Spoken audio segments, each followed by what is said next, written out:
이 시간 하나님 말씀 함께 나누겠습니다. 사무엘상 18장 6절부터 9절까지, 또 시편 23편 1절, 5, 6절 우리 함께 두 부분을 함께 나누겠습니다. 먼저 구약성경 439면에 있는 말씀 한 절씩 교독하겠습니다.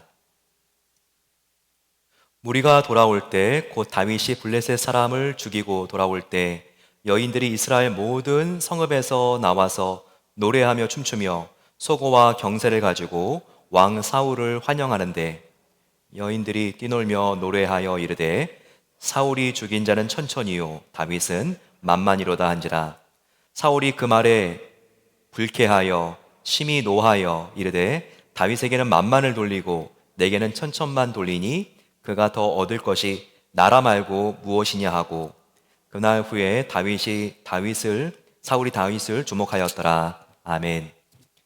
시편 23편 1절 그리고 함께 나누겠습니다. 5, 6절 말씀까지 같이 나누겠습니다. 1절 같이 받겠습니다. 시작. 여호와는 나의 목자시니 내게 부족함이 없으리로다. 5, 6절. 주께서 내 원수의 목전에서 내게 상을 차려주시고 기름을 내 머리에 부으셨으니 내 잔이 넘치나이다. 내 평생의 선하심과 인자하심이 반드시 나를 따르리니 내가 여호와의 집에 영원히 살리로다. 아멘. 추가 광고입니다. 오늘 재직회가 있는데요. 재직회가 1시 40분에 있습니다. 20분 앞당겨져서 1시 40분에 초동부실에 있는데요. 재직분들께서는 꼭 참석해 주시면 감사하겠습니다. 팬데믹이 만으로 2년째, 햇수로는 이제 3년째입니다. 굉장히 갑갑하죠. 이렇게 길어질지 몰랐는데 헬라어 알파벳도 다 이제 썼습니다.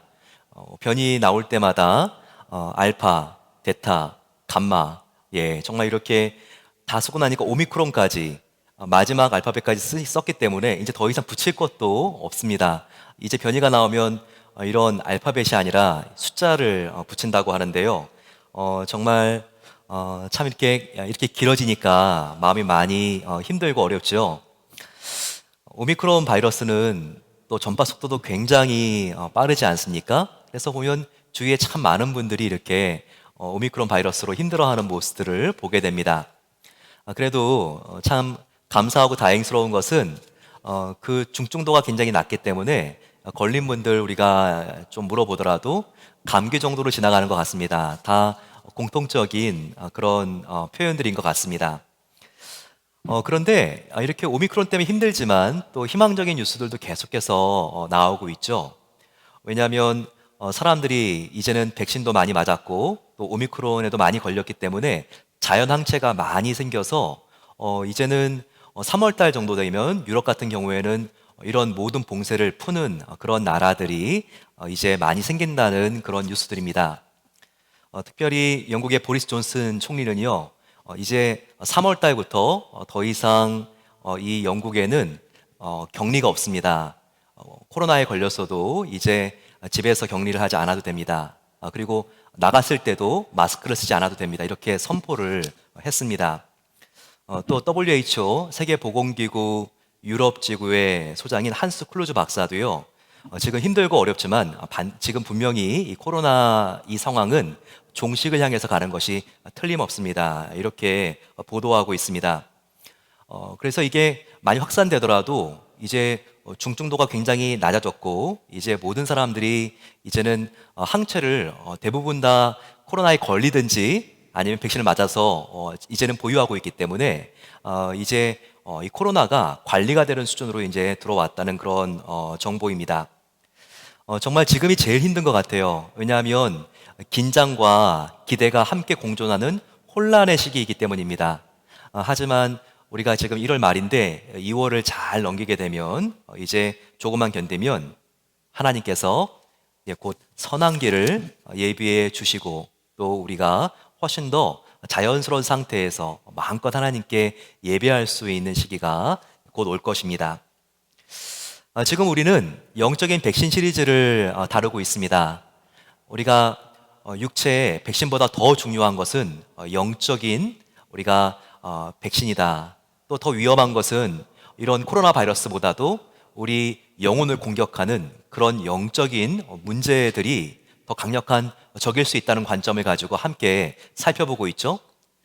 그 대표적인 우리가 조심해야 될 영적인 취약한 부분은 바로 낙심, 우울한 마음, 그리고 또 지난주에 배웠던 분노였습니다. 오늘은 함께 우리가 이 코로나 시기에 특별히 열등감을 느끼기가 쉬운데 이 열등감을 우리가 어떻게 해결할 수 있는지 같이 배워보고자 합니다. 그런데 이 우울증은요, 그리고 또 분노는, 그리고 이 절망감은요, 이게 어떻게 보면 열매일 수 있어요. 그 안에 뿌리를 우리가 파헤쳐 내려가게 되면 결국 만나게 되는 공통적인 감정이 바로 열등감일 수 있습니다. 열등감은 뭐죠? 왜 저 사람이 가지고 있는 것을 나는 안 갖고 있는 거야? 난 그동안 뭐 했지? 이런 마음으로 열등감을 갖고 있게 되면 우울해집니다. 절망감이 생깁니다. 다른 사람을 보더라도 분노가 치밀어 오르는 거죠. 그래서 모든 이런 부정적인 감정의 뿌리는 열등감이라고 우리가 볼 수 있는 것입니다. 그런데 이 열등감은 무엇에서 비롯되는지 아세요?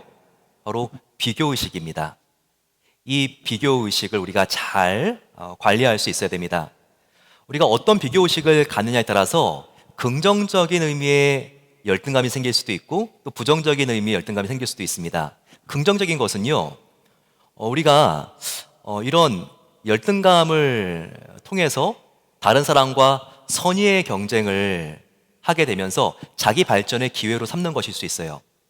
하지만 부정적인 열등감, 부정적인 이 비교의식이 참 골칫거리입니다. 왜냐하면 조금만 남들보다 앞서는 것 같으면 금방 교만해지고 또 남들보다 조금 뒤처지는 것 같으면 마음이 굉장히 서글퍼지고 자신감이 빠지기 때문이죠. 그래서 영국이 자랑하는 대표적인 철학자, 크리스찬 철학자 C.S. 루이스 교수는 이렇게 말하고 있습니다. 다른 사람과 비교하여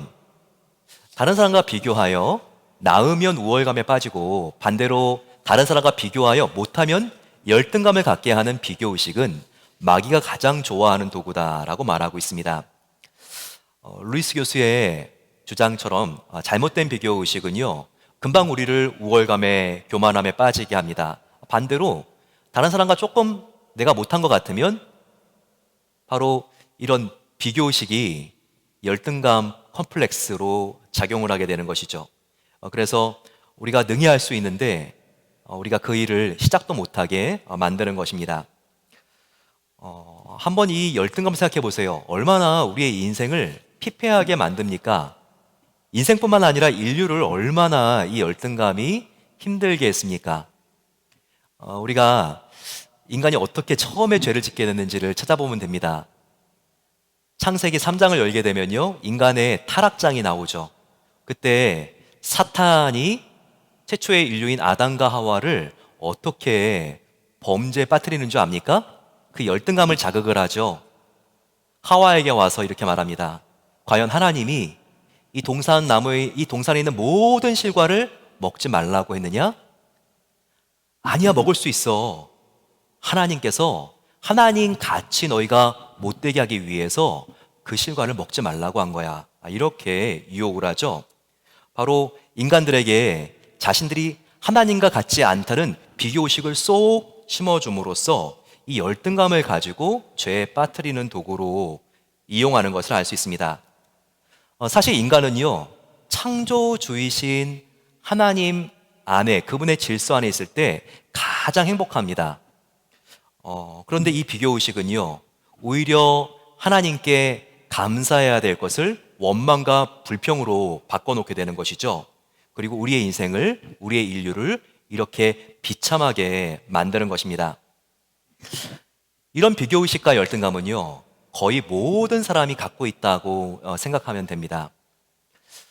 저에게도 열등감이 많아요. 자라면서부터 저는 키가 아담하지 않습니까? 어렸을 때부터 이렇게 뭔가 단체 사진을 찍으려면 까치발을 들어야만 되는 그런 슬픈 마음을 여러분들은 아시나요? 그리고 저는 성장기 때 굉장히 아버지가 이렇게 집에 1년에 몇 번 들어오셨습니다. 그런 것들이 다른 친구들하고 비교하면서 나는 왜 그렇지? 그런 열등감을 갖게 한 것 같아요. 여러분들은 또 어떤 열등감이 있습니까? 모든 사람은 열등감이 있어요. 그런데 모든 사람이 열등감이 있는데요. 이 팬데믹 시대는요, 열등감이 훨씬 더 많아질 수 있는 시기입니다. 왜 코로나 팬데믹이 열등감이 더 많아지는 환경일까요? 왜냐하면 이 코로나19가 시작되는 그 순간 전 세계 직업은요, 두 종류로 갈라졌습니다. 재택근무를 할 수 있는 직업과 재택근무를 할 수 없는 현장으로 나가야 되는 직업으로 갈라놓았죠. 현장으로 나가도 정말 목숨 걸고 일해야 되는 그런 위험도가 있는 직업군과 또 그거보단 좀 덜 위험한 직업군이 갈라졌습니다. 그래서 이 시기에 의사나 간호사 정말 우리가 고마워해야 됩니다. 왜냐하면 소명 없이 누가 이런 일들을 할 수 있겠습니까? 정말 이렇게 목숨 걸고 나가야 되는 직종들이 새롭게 부각된 것이죠. 또 나가서 일하더라도요, 코로나 시기에 오히려 매출이 쭉쭉 오르는 그런 직업군도 있습니다. 또 이전과 비교했을 때, 야, 정말 반토막 났네. 이렇게 말할 수밖에 없는 그런 직업군들도 있는 것이죠. 그러면서 한쪽의 마음이, 내가 처음부터 저 일을 시작했어야 되는데, 이러한 남과 비교하는 일이 훨씬 잦아졌다는 것입니다. 이런 상황 속에서 우리는 어떻게 이 열등감을 극복할 수 있을까요? 그래서 어떻게 우리의 마음을 지킬 수 있을까요? 오늘 그 방법을 배울 수 있습니다. 바로 이스라엘의 1대와 2대 왕이었던 사울왕과 바로 2대 왕이었던 다윗 왕이 자기 환경 속에서 느끼는 열등감을 대하는 방법이 달랐거든요. 그래서 정말 이 사울왕은 자기 열등감을 관리하지 못했기 때문에 철저하게 완전히 망가진 인생이 됩니다. 하지만 다윗 왕은요, 오히려 이 열등감, 사울보다 훨씬 더 힘들 수 있는 그런 환경 속에서 그는 오히려 자족하고 감사하는 그런 정서를 계속해서 유지합니다. 우리가 함께 두 사람을 비교해 봄으로써 어떻게 우리가 다윗과 같은 자존감을 가질 수 있는지 함께 배워보도록 하겠습니다. 사실 사울왕은요, 남들보다 유리한 조건이 굉장히 많았습니다. 부잣집 아들이었고요. 딱 쓰게 되면 다른 사람보다 머리 하나는 더 있을 정도로 키가 훤칠했죠. 그리고 얼마나 그 미모가 빼어났습니까? 그리고 일개 한민족의 왕인데 정말 부러울 게 없는 사람이었죠. 하지만 그는 인정에 목말라 합니다. 하나님의 시선보다 사람의 시선을 더욱더 의식합니다. 이와 같은 사울은 열등감을 해결하지 못해서 철저하게 무너져 갔습니다. 그런데 이 사울 왕에게 보여지는 열등감은요, 열등감이 많은 사람들에게 전형적으로 보여지는 특징이라는 것을 알아야 됩니다. 열등감이 많은 사람은요, 다른 사람들은 별로 관심도 없는 나의 약점에 집중합니다. 그러면서 그 약점을 어떻게든 들키지 않으려고, 숨기려고 에너지를 많이 사용하죠.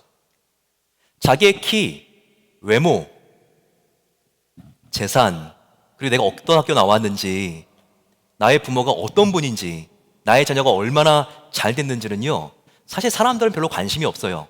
그냥 들어도 그렇군요 정도로 한 번 듣고 그냥 대부분 다 잊어버립니다. 하지만 본인은 다르죠. 열등감이 있는 사람은요, 약점도 아닌 약점을 한 번도 아니고 평생 묵상합니다. 그리고 이 약점이 혹시라도 들킬까봐 얼마나 감추는데 많은 정열을 쏟아붓는지 모릅니다. 그러다가 탈진하는 것이죠. 완전히 지칩니다. 딱 사울 왕이 그런 모습이었습니다. 사울 왕을 생각해 보세요. 사실 다윗과 비교가 안 되는 사람이었죠. 다윗이야 그 당시에 면장도 되지 않는 그 2세의 마지막 8번째 아들이지 않았습니까? 근데도 이 다윗과 자기를 비교합니다. 그러면서 하나님의 시선이 아니라 사람의 시선에 그렇게 목말라 했기 때문에 다윗은요, 열등감의 덫에 정말 그대로 걸려 넘어지는 것을 우리가 보게 됩니다. 때는 다윗이 블레셋의 거인 장군 골리앗을 쓸어 넘어뜨렸을 때였습니다. 한순간에 이 무명의 인간이 정말 다윗을 모르면 간첩일 정도로 이스라엘 그 도시의 유명세를 타게 되는 것이죠. 그래서 여자들이 이런 노래를 지어 불렀습니다. 예, 그 노래 소리가 다윗에게 뿐만 아니라 사울에게도 들렸는데요. 오늘 본문에 나와 있죠. 바로 다윗은 만만이요, 사울은 천천히로다. 이와 같은 노래였습니다. 그때나 지금이나 BMW가 문제인 것 같아요. 예, BMW 모르세요? 빅 마우스 우먼. 예, 이 정말 입을 주체할 수 없는 여인들. 사울 왕이 오는데도 이런 노래를 그들이 함께 불렀다는 거예요. 너무나 마음이 힘들었죠. 이와 같은 가사가 이 사울 왕의 신기를 정말 제대로 건드렸습니다. 그래서 이 사울 왕의 입에 나오는 속삭임을 한번 들어보시기 바랍니다. 8절 9절이죠. 사울이 그 말에 불쾌하여 심히 노하여 이르되 다윗에게는 만만을 돌리고 내게는 천천만 돌리니 그가 더 얻을 것이 나라 말고 무엇이냐 하고 그날 후에 사울이 다윗을 주목하였더라 라고 말하고 있습니다. 전쟁에 나가면 다윗은 만만 명을 죽이는데 이 사울은 천천 명밖에 죽이지 못한다는 그러한 노래를 듣고 너무나 마음이 상했던 것이죠. 그 열등감이 해결되지 못한 정말 그 블랙홀 같은 굶주린 마음 속에 이와 같은 가사들이 또 자기에게 집중되던 시선이 다윗에게 집중되니까 견딜 수 없었던 것입니다. 그 결과로 사울에게 몇 가지 변화가 생기는데요. 첫 번째, 주적관이 달라집니다. 사울 왕의 주적은요, 싸워야 될 블레셋 군대였어요. 그런데 이제는 적이 충신인 다윗이 됩니다. 안타까운 것은요, 정말 이 다윗은 사울 왕을 사랑하고 있고, 그리고 사울 왕의 그 왕자를 자기가 빼앗을 마음이 조금도 없습니다. 둘이 힘을 딱 합쳤으면 얼마나 좋은 결과가 있었을까요? 블레셋 그냥 다 몰아냈을 거예요. 그런데 이렇게 주적관이 잘못돼 있다 보니까 다윗을 추격하느라고 모든 자기 인생의 에너지와 국력을 다 소모해 보이죠. 그리고 이 열등감에 쫓긴 나머지 지쳐 쓰러질 때까지 모든 에너지를 다 사용해 버리죠. 그래서 갑자기 블레셋 군대가 쳐들어왔을 때 막아낼 수 있는 힘이 없었습니다. 결국은 전쟁에 나가서 패하고 전사하게 되죠. 너무나 그 마지막이 안타깝습니다. 사울 왕의 마지막 아세요? 그렇게 자기의 약점을 감추렸던 사람이 이제는 이 열등감 때문에 전쟁에 패하고 전사해서 그 몸이 다 벌거벗겨지죠. 목은 잘리게 되고 블레셋 군대가 목이 없는 사울 왕의 그 시체를 벽에다가 그냥 걸어놓죠. 짐승 가죽처럼요. 모든 사람이 그 수치스러운 모습을 다 보게 되었습니다. 참으로 너무나 안타까운 종말이 아닐 수 없죠. 여기서 우리는 굉장히 중요한 이 세상에 존재하는 두 가지 사람의 유형을 기억할 수 있어야 됩니다. 영성 저술가로 굉장히 이름이 많이 알려져 있는 고든 맥도날드 목사님을 아실 거예요. 그분의 베스트셀러 저서가 내면 세계 질서와 영적인 성장이라는 책이 있죠. 이 책에는 사람을 두 가지로 분류합니다. 첫 번째는 바로 쫓기는 사람, 드리븐 피플이라고 합니다. 이 쫓기는 사람은 열등감에 사로잡혀 쫓겨다니는 사람입니다. 또 한 부류가 있는데요. 이것은 소수의 사람이지만 성숙한 사람입니다. 이 사람은 쫓아가는 사람입니다. 이 사람은 사명을 향해서 쫓아가는 부름받은 사람이라는 것을 우리가 알 수 있습니다. 과연 저와 여러분들은 쫓기는 사람인가요? 아니면 쫓아가는 사람인가요? 그 차이는 너무나 명백합니다. 쫓기는 사람의 특징은요, 항상 그의 마음속에 있는 우울증 때문에, 그리고 그 마음속에 있는 열등감 때문에 항상 불안해합니다. 일관성이 없어요. 그리고 누구든지 자기의 경쟁 상대로 생각합니다. 그래서 분노와 스트레스가 얼마나 많은지 몰라요. 피곤하고 지칩니다. 그리고 자기를 도와주려는 주위 사람에게 엄청난 오해와 상처를 안겨주게 됩니다.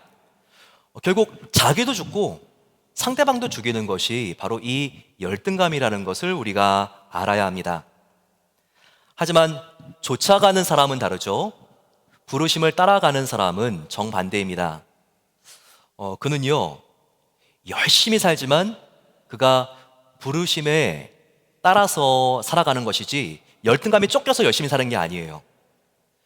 그는요, 하나님의 영광을 위하여 표대 되시는 주님을 향하여 달려갑니다. 그리고 조금이라도 그분의 은혜에 보답하고 싶은 마음이 있어요. 그래서 하나님이 기뻐하시는 영광스러운 거룩한 사명을 향해서 그 사명을 향해서 질주하는 거예요. 누가 시키지 않아요. 자발적입니다. 그렇기 때문에 아무리 달려도 지치지 않습니다. 오히려 즐겁습니다. 창의력과 열정이 생깁니다. 그래서 오히려 그 목표를 성취해 줄 수 있는 사람을 경쟁자로 여기는 것이 아니라 소중한 동력자로 여겨요. 그러니 그 주위에는 사람이 몰려듭니다. 무엇보다도 주님을 쫓아가는 사람은요, 그 삶이 대단히 만족스럽습니다. 자기처럼 부족하고 연약한 자를 선택해 주시고 사용해 주시는 하나님이 너무나 감사하고 기쁜 거예요. 그래서 지고의 만족과 기쁨이 그 내면의 정서를 지배한다는 거예요. 이렇게 사명을 쫓아 살았기 때문에, 부르심을 따라 살았기 때문에 그 마음이 기쁘고 작은 일에도 감사했던 사람이 바로 다윗이었다는 거예요. 그의 만족과 감사의 탄성을 한번 들어보시기 바랍니다. 바로 시편 23편 1절이죠.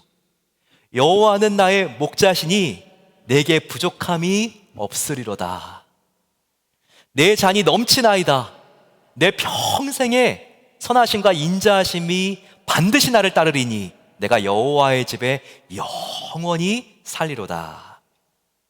이 시는요, 다윗이 왕이 된 다음에, 출세한 다음에 자기의 정말 잘 나가던 그런 현실을 담은 시가 아니죠. 가장 가난했을 때, 가장 알려지지 않았을 때, 바로 들에서 양을 치는 목자였을 때의 상황을 표현한 시입니다. 당시 정말 이 다윗은요, 해도 해도 너무나 열등감이 많았어야 되는 환경이었어요. 사무엘 선지자가 아버지 이새에게 와서 아들들이 어디 있느냐고 묻죠. 그 아버지 이새는 다윗이 어디 있는지도 모릅니다. 그는 8번째 아들 막내였기 때문에 그렇죠. 정말 그의 아들들 중에서요, 다윗만큼 존재감 제로인 사람이 없었다는 거예요. 어떻게 보면 가장 자기에게 부족한 것, 없는 것을 뼈저리게 느끼고 가슴이 아픈 시기였을 거예요.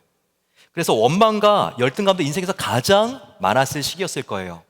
그런데도 그의 입술의 고백은 무엇입니까? 여호와는 나의 목자시니 내게 부족함이 없으리로다. 이 고백을 하고 있습니다. 다윗은 절대 남들과 자기를 비교하지 않았어요. 아버지에게 인정과 사랑을 받는 형들과 자기를 비교하지 않았어요. 그보다 그는 사람의 인정이 아니라 하나님의 인정을 원했습니다. 그는요, 하나님 앞에서 내가 어떤 존재인지를 더욱더 깊이 집중하며 묵상했습니다.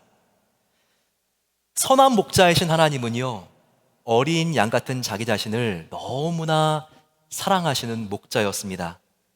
목자인 자기가 한 마리의 양을 잃어버려도 목숨 걸고 지키는 것처럼 한없는 사랑을 가진 하나님께서 자기를 지켜주시고 동행해 주시고 인도해 주시는 것을 그는 깨닫고 있었기 때문입니다. 그러니 이렇게 체험적으로 하나님을 알았던 다윗은요, 어떤 고난이 와도 아무리 사울 왕이 자기를 오해하고 자기를 추격해 온다 할지라도 열등감에 빠지지 않았습니다. 그는 그 상황을 감사함으로 받아들이고 그는 만족할 수 있었던 것이죠. 사랑하는 여러분, 다윗은 하나님을 나를 정말 사랑하시는 목자라고 생각했다면 과연 하나님을 저와 여러분들은 어떻게 생각하십니까? 열등감을 극복하기 위해서는요, 바로 하나님이 나를 어떻게 생각하시는가에 대한 분명한 입장 정리가 되어 있어야 됩니다. 나는 하나님 안에서 누구인가? 이런 하나님 안에서의 영적인 정체성이 분명해야지 우리는 열등감에 빠지지 않을 수 있게 된다는 거예요. 저와 여러분들은요, 아무리 부족해도 하나님께서 가장 값진 보석으로 여기십니다. 믿으십니까? 아멘. 왜냐고요? 바로 저와 여러분들이 하나님의 형상대로 하나님이 직접 빚으셔서 하나님께서 우리를 지어주신 우리 영혼의 아버지이신 하나님의 자녀들이기 때문입니다. 그래서 하나님께서는 우리를 바라보시고 이렇게 속삭이세요. 이사야 선지자가 하나님의 이 음성을 듣고 이렇게 표현하고 있지 않습니까? 이사야서 43장 4절 말씀, 하나님의 말씀입니다. 너가 내 눈에 보배롭고 존귀하며 내가 너를 사랑하였은즉. 하나님 말씀입니다. 우리를 향한 하나님의 말씀이죠. 나는 너를 보기에 너가 가장 보배로워 얼마나 존귀한지 아니? 바로 이것이 우리를 향한 하나님의 속삭임이라는 것입니다. 저처럼 허물이 많고 죄가 많은데 정말 이 말이 사실인가요? 사실입니다. 사실이기 때문에 하나님께서 이렇게 말씀하신 거예요. 그 증거가 바로 나 같은 죄인을 위해서 하나님께서 하나밖에 없는 아들 독생자 예수님을 아낌없이 십자가에 내어주신 것입니다. 바로 이것이 증거예요. 이것을 알았던 바울은 로마서 5장 8절에 이렇게 말하고 있죠. 우리가 아직 죄인 되었을 때 그리스도께서 우리를 위하여 죽으심으로 하나님께서 우리에 대한 자기의 사랑을 확증하셨느니라. 우리가 의인이 아니라 완전한 죄인이었을 때 하나님께서 우리를 위하여 아들 예수를 십자가에 못 박아 죽이심으로써 얼마나 우리를 사랑하시는지에 대한 바로 그 사랑을 확증하셨다는 것입니다. 이것이 얼마나 감사합니까? 우리에게 열등감을 일으키는 큰 이유 중에 하나는요, 죄책감이에요. 제 안을 양파 껍질같이 파고 또 들어가면 정말 다른 사람하고는 비교할 수 없는 그런 죄를 지은 사실이 나옵니다. 그런데 하나님께서 나를 다른 사람과 비슷하게도 사랑하실 수 없어요. 다른 사람보다 훨씬 더 심각한 죄를 지은 저는요, 얼마나 정말 돌이킬 수 없는 인생을 이미 저질러 버렸는지 모릅니다. 하지만 그게 아닙니다. 다른 사람보다 더 엄청나고 심각한 죄를 지었다 할지라도 우리가 진심으로 하나님 앞에 나와서 예수님이 십자가에 이렇게 죽으신 것이 바로 나의 이 심각한 죄를 시키기 위해서입니다 라고 고백하면서 회개하면 예수님은 바로 내가 온 것이 너 같은 죄인을 용서해주고 내가 너에게 새로운 소망을 주기 위해서 온 것이다, 이렇게 말씀하시면서 다시 한번 새로운 기회를 주시는 것입니다. 저희 교회 성도님의 아버님이 한 분 계셨어요.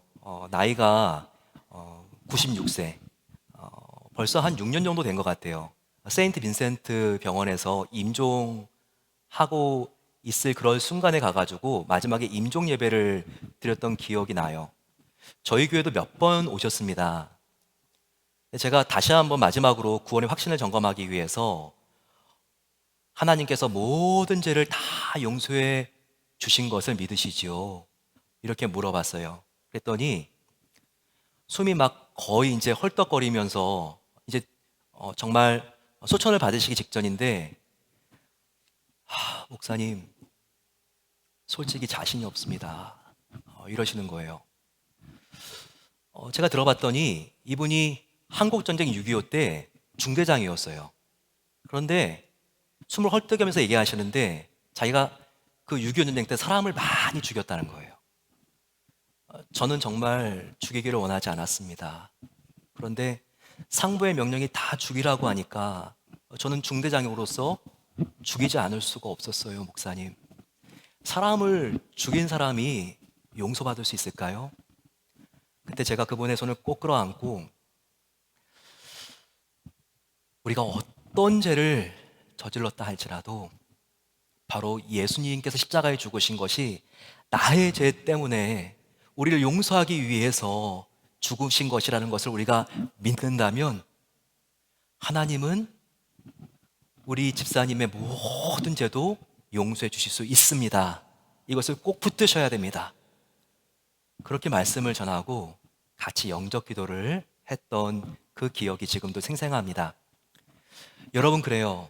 이 죄책감이라는 것은요, 우리를 열등감에 빠지게 하는 굉장히 큰 짐이에요. 하지만 여기 분명히 보십시오. 로마서 5장 8절 말씀. 우리가 아직 죄인 되었을 때에 그리스도께서 우리를 위하여 죽으심으로 하나님께서 우리에 대한 자기의 사랑을 확증하셨느니라. 하나님께서 우리를 영원히 사랑한다는 그 증거가 무엇인지 아십니까? 바로 하나밖에 없는 아들 예수 그리스도가 우리를 위하여 십자가에 죽으셨다는 거예요. 나 같은 죄인을 위해서 말이죠. 이것을 우리가 믿을 때 우리는 그 어떤 죄로부터 회복될 수 있는 것입니다. 그 다음부터는 물론 우리가 용서받은 죄인다운 삶을 살아야죠. 정말 우리가 신앙생활이 아니라 생활신앙이 되어야죠. 정말 우리가 용서받은 죄인처럼 더욱더 우리가 이제부터는 죄와 싸우며 피 흘리기까지, 그리고 주님의 거룩함을 달려나가야 되는 것이죠. 하지만 구원은, 영생은 오직 행위가 아니라 우리가 죄인이지만 나 같은 죄인을 위해서 예수님께서 죽으신 것을 우리가 무조건적으로 그 은혜를 수납할 때 이루어진다는 이 사실을 우리가 분명히 믿어야 한다는 것입니다. 이것을 믿었기 때문에 바울 사도가 신약에서 열등감에 빠지지 않고 그렇게 자유로웠던 거예요. 여러분, 바울이 자기 자신을 어떻게 정의 내립니까? 나는 예수님을 믿기 전에는 죄인 중에 괴수였노라, 이렇게 말하고 있지 않습니까? 왜 그래요? 과장이 아닙니다. 겸손한 게 아니에요. 사실이었어요. 바울은요, 예수님 믿기 전에 교회를 박살내고 다니고 예수님 믿는 사람들을 다 죽이고 그리고 잡아가는 사람이었어요. 바로 살인자 중에 살인자가 바로 이 사도 바울이었습니다. 하지만 그가 예수님의 그 복음 앞에 서고 바로 십자가 앞에 섬으로써 예수님께서 이렇게 죽으신 것이 나 같은 죄인을 위하여, 나의 죄를 용서하기 위해서 하나님께서 사랑을 확증하신 것이구나, 이것을 믿은 다음에는요, 그가 그렇게 자유로워진 거예요. 열등감으로부터. 주님, 다른 사도와 저를 비교했을 때 저는 정말 비교할 수 없는 죄를 지었습니다. 나 같은 죄인은 절대 구원받을 수 없어요. 주님을 위하여 쓰임받을 수 없습니다. 그게 아니라 그가 십자가 안에서 모든 죄를 다 용서받은 것을 믿었을 때 그는 이 열등감으로부터 탈출하고 주님을 향하여 자기의 남은 삶을 온전히 드릴 수 있었던 것입니다. 여기서 더 나아가 이 바울은요, 열등감에 빠지지 않고 정말 감사하고 자족할 수 있는 굉장히 중요한 이유가 있었어요. 그것은 바로 예수님이 자기의 죄를 위해서 십자가에서 죽으셨을 뿐만 아니라 바로 그 예수님의 영 성령님이 내 안에 거하신다고 하는 확신이 있었기 때문입니다. 바로 예수님의 영 성령님이 내 안에 내주하신다는 확신, 이것이 그의 존재 가치에 얼마나 큰 혁명을 일으켰는지 몰라요. 항상 바울은 이것을 성도들에게 역설하지 않습니까? 고린도전서 3장 16절 말씀, 너희는 너희가 하나님의 성전인 것과 하나님의 성령이 너희 안에 계시는 것을 알지 못하느냐? 내 안에 성령님이 계신 것을 바울은 확실하게 믿은 거예요. 내 안에 하나님이 계신 것을 그는 의심하지 않았다는 거예요. 그러면 어떤 변화가 생깁니까?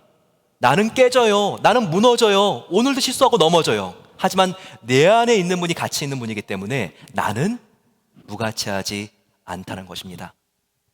나는 연약하고 넘어지지만 내 안에 있는 분이 워낙 강하신 분이기 때문에, 나를 지켜주시는 분이기 때문에 그 성령님 안에서 나는 담대할 수 있다는 것입니다. 이것을 고린도후서 4장 7절 말씀에 다시 한번 역설하고 있죠. 우리가 이 법의 성령을 질그릇에 가졌으니 이는 심히 큰 능력은 하나님께 있고 우리에게 있지 아니함을 알게 하려 함이라. 나의 인생은 그냥 들었다가 딱 놓으면 와장창 깨질 수밖에 없는 이 질그릇 같은 인생이라는 것이죠. 하지만 질그릇 같은 우리의 인생에 누가 있죠? 완전히 다른 차원의 보배로우신 성령님이 들어가 계신 것이죠. 그렇다면 여러분, 정말 나의 인생은 싸구려 인생이 아니라는 거예요. 질그릇 안에 가장 값진 예수님이 담겨있기 때문에 예수님을 소유한 우리는 이 세상에서 가장 부유한 사람들이라는 것입니다. 바로 이것이 바울이 발견한 진리였어요. 또한 바울은요, 자기가 지금 어느 소속인지를 분명하게 합니다. 나의 소속이 어딘지, 이것이 우리가 열등감을 탈출하는 데 굉장히 도움이 됩니다. 저와 여러분들은요, 예수님을 믿고 하나님의 자녀가 되는 순간 우리의 소속이 천국이 되었습니다. 예수를 믿기 전에는 소속이 어디였나요? 예수님을 영접하기 전에 우리는요, 죄인이었기 때문에 소속이 지옥이었습니다. 가뜩이나 인생도 힘든데 힘든 인생을 다 마치고 나면 가야 될 곳이 소속을 따라서 지옥이니 이것이 너무나 얼마나 억울하고 안타까운 인생입니까? 하지만 예수님을 영접하고 하나님의 자녀가 된 저와 여러분들은요, 이제 장차 가게 될 본향이 우리의 진짜 소속이 된 거예요. 그래서 예수님을 믿는 저와 여러분들은요, 오늘 이 세상이 무너지고 오늘 이 세상을 우리가 호흡이 멈춰서 떠나게 되어도요, 장차 천국에서 눈을 뜨게 되는 것입니다. 이것이 얼마나 감사한 일입니까? 바울이 이것을 분명하게 항상 떠올렸다는 거예요. 나의 소속은 천국이다. 빌립보서 3장 20절이 이것을 우리에게 보여주지 않습니까? 그러나 우리의 시민권은 하늘에 있는지라. 거기로부터 구원하는 자, 곧 주 예수 그리스도를 기다리노니. 이 세상을 살아도 천국에 시민권이 있는 것을 믿었기 때문에 바울은 그렇게 수치스럽고 어려운 일을 만나도요, 당당했다는 거예요. 천국의 시민이란 이 프라이드를 가지고 당당하게 고난과 맞서고 자신감에 넘쳤다는 것입니다. 이 세상에서 부귀영화를 누리는 그 어떤 사람이 있다 할지라도 결코 기죽지 않았다는 거예요. 정말 이 유대 황제들과 로마 황제 앞에 선 바울의 모습을 보시기 바랍니다. 죄인과 황제 모습이 뒤바뀐 것 같아요. 오히려 이 바울이 황제를 향해서 호통을 치고 있습니다. 자기는요, 사실 객관적으로 아무것도 없습니다. 바울은 배우자도 없고 자녀도 없고 집도 없고 정말 나그네 떠돌이 인생을 살고 있는 중이었죠. 하지만 그는요, 이런 상실과 이런 무소유로 인해서 그는 열등감이 없었어요. 그 이유는 다른 게 아니었습니다. 바로 이 세상적인 성공과 소유는 유통기간이 바로 이 세상으로 딱 끝나는 것을 그는 알고 있었기 때문이에요. 그 대신 그의 관심은요, 온통 천국에 있었습니다.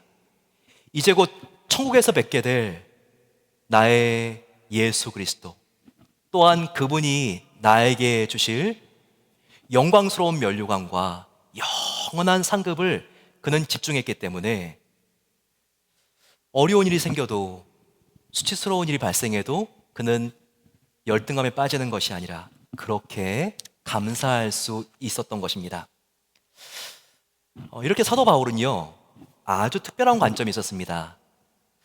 그것은 천국과 영혼의 관점에서 바로 여기 지금을 바라보는 그 시각이었다는 거예요. 많은 경우 저와 여러분들은 예수님을 믿어도요, 지금 여기에서 앞으로 장차갈 저기 저 천국을 바라봅니다. 그러니까 그 천국이 그렇게 멀어 보이고 그렇게 막연하지 않습니까? 근데 한번 시각을 사도 바울과 같이 전환해 보는 거예요. 어떻게 전환하냐고요? 지금 현재에서 장차갈 천국을 바라보는 것이 아니라 예수님을 믿으면 천국 갈 것이 확실하기 때문에 바로 저 천국에서 지금 여기를 바라보는 거예요. 그러면요, 지금의 인생의 모순과 아픔이 훨씬 더 밝고 긍정적으로 해석이 됩니다. 그러면요, 나에게 갑자기 찾아오는 고난이나 내가 나이가 들어가는 노화나 질병이나 인생의 그 어떤 딜레마가 와도요, 완전히 바라보는 각도가 달라지게 돼요. 이와 같은 영혼에서 지금 여기를 바라보는 관점이 있었기 때문에 바울이 어떤 시각으로 고백하는지 한번 보시기 바랍니다. 고린도후서 4장 16절 말씀을 보게 되면요, 이런 말씀이 있죠. 그러므로 우리가 낙심하지 아니하노니 우리 겉사람은 낡아지나 우리의 속사람은 날로 날로 새로워지도다. 이렇게 고백하고 있습니다. 인생이 지나면요, 우리의 육체 겉사람은 서서히 나이가 들게 됩니다. 그래서 물건이 시간이 지나면 낡아지는 것처럼 우리의 몸도 낡아지는 것이죠. 이전에 아프지 않는 곳이 이곳저곳 아픕니다. 전에 받지 않는 수술들도 여러 곳 받게 됩니다. 이게 인생이죠. 미모도 이전 같지 않고요, 체력도 약해지는 것 같습니다. 하지만 우리 성도의 성공은 바로 이런 것이 아니지 않습니까? 우리 성도의 성공은 무엇인가요? 지금 여기에서 하나님과 지금 얼마나 가까워 있는가, 바로 이것이 성공의 기준이 아닙니까? 아무리 나이가 젊고 미모가 출중하고 집이 새 집이고 재산이 많고 사회적인 지위가 높으면 뭐 하겠습니까? 지금 하나님과 멀어져 있고 하나님 나라에 대한 열정이 없으면 아무것도 아닌 것입니다. 이것은 낡은 사람이에요. 에넬근이입니다. 중요한 것은요, 보이지 않는, 하지만 하나님이 그것만 주목하시는 저와 여러분들의 속사람의 상태인 거예요. 비록 우리는 세상 풍파를 경험할 수 있고 그 중에는 남이 안 겪는 아픔일 수도 있고 비록 나이가 들어갈 수도 있어요. 전에 있던 조건들이 그래서 조금 더 부족하게 느껴질 수 있어요. 하지만 이것 때문에 우리가 살아계신 하나님을 조금 더 의지하게 되었다면 속사람이 날로 날로 새로워지고 있는 것입니다. 오히려 이와 같은 노화나 질병과 상실 때문에 하나님과 더욱더 가까워지게 되었고 성경적인 진리가 더욱더 새롭게 깨닫게 되었다면 우리의 속사람은 날로 날로 새로워지고 있는 거예요. 우리의 영혼은 전보다 훨씬 윤기 있고 활력 있고 신선해지고 있는 것입니다. 사도 바울도요, 사람들이 주목하는 겉사람이 아니라 그의 생각의 습관을 하나님이 주목하시는 보이지 않는 자기의 속사람에 관심을 두었기 때문에 쓸데없이 자기의 인생을 다른 사람들을 부러워하는 일로 그가 낭비하지 않았다는 것입니다. 오히려 바울은요, 여기서 나아가고 있어요. 자기의 약점이나 컴플렉스를 숨기지 않고 속이지 않고 오히려 오픈하고 드러내고 자랑하고 있습니다. 얼마나 이 바울이 멋있습니까? 고린도서 12장 9절 10절 말씀 보세요. 정말 세상에 속하지 않고 하늘에 속한 바울의 모습을 여실없이 우리에게 보여주고 있는 너무나 멋진 바울의 선포요 고백입니다. 나는 내 능력이 약한 데서 온전하여 짐이라 하신지라. 그러므로 도리어 크게 기뻐함으로 나의 여러 약한 것들에 대하여 자랑하리니 이는 그리스도의 능력이 내게 머물게 하려 함이라. 그러므로 내가 그리스도를 위하여 약한 것들과 능력과 궁핍과 박해와 공고를 기뻐하노니 이는 내가 약한 그때가 강함이니라. 자기가 가장 멋지고 강할 때는 언제라고요? 바로 내가 약할 때. 그 이유는 다른 게 아니죠. 내가 약할 때 더 살아계신 하나님을 내가 붙잡고 있고 그분과 더 친밀하게 동행하고 있기 때문에 그분의 능력이 오히려 내가 약할 때 내려온다는 것이죠. 그분의 능력을 내가 약할 때 더욱더 확실하게 체험할 수 있기 때문이라는 것이죠. 그래서 나는 약한 그때가 가장 강할 때입니다. 그가 이렇게 고백하고 있는 것입니다. 마지막으로 우리는요, 하나님께서 우리 인생을 계획한 각자의 시기는 다 다른 것을 알아야 합니다. 주위에 보면요, 너무나 정말 부러운 사람들이 있어요. 나와 상대가 되지 않는, 정말 저 사람이 저렇게 되는 동안 나는 뭐 했나. 그런 사람들이 보이죠. 하지만 우리 모든 인생은요, 클라이막스가, 삶의 절정기가 사람마다 다 다르게 하나님 안에서 디자인되어 있습니다. 이것을 전도서 말씀은 분명히 우리에게 알려주고 있어요. 전도서 3장 11절 말씀. 하나님이 모든 것을 지으시되 때를 따라 아름답게 하셨으니, 사람마다 다 그때가 다르다는 것이죠. 우리가 한번 자연을 보세요. 꽃이 절정기에 이르는 시기가 다 다릅니다. 3월달 아주 노란 개나리가 피죠. 그 다음엔 또 뭐가 절정기죠? 개나리가 지고 난 다음에 목련꽃이 피고, 목련이 지고 난 다음에 튤립이 피고, 5월달, 6월달은 로즈 장미가 피고, 그리고 아일리스가 나오지 않습니까? 다른 사람이 지금 만개했다고 그래가지고요, 여러분 너무 부러워하지 마세요. 하나님께서 내가 또 한 번 주님을 위하여 귀하게 사용될 수 있는 그 시기는 하나님께서 또 정한 시기가 있는 거예요. 그리고 꽃은요, 먼저 피면 반드시 언젠가 지게 되어 있어요. 우리는 하나님 앞에 오히려 지금 감춰져 있고 준비하는 기간을 소중하게 여겨야 됩니다. 하나님께서 정말 나를 사용하실 때 나를 제대로 사용해 주시옵소서. 나에게 기회를 주셨을 바로 그때 내가 활짝 만개하고 꽃을 피워서 나의 만족과 나의 자랑이 되지 않도록 도와주시고, 바로 그때 하나님께 모든 영광을 올려드릴 수 있도록 하나님께서 나를 준비시켜 주시고 사용해 주시옵소서. 우리가 그 고백을 가지고 나아가야 한다는 것입니다. 정말 하나님은요, 저와 여러분들을 향해서 우리가 아직까지 모르는 상상할 수 없는 특별한 계획을 갖고 준비하고 계십니다. 그때를 바라보면서 저와 여러분들, 하나님이 이렇게 우리를 사랑하시고 나 같은 죄인을 위하여 하나밖에 없는 독생자 아들을 보내주셨는데, 나도 그 시각으로 우리 자신을 바라봐야 되지 않겠습니까? 나는 너를 보배롭고 존귀하게 여기노라. 그 시각으로 우리를 바라보게 된다면 우리는 모든 열등감으로부터 자유롭게 될 것입니다.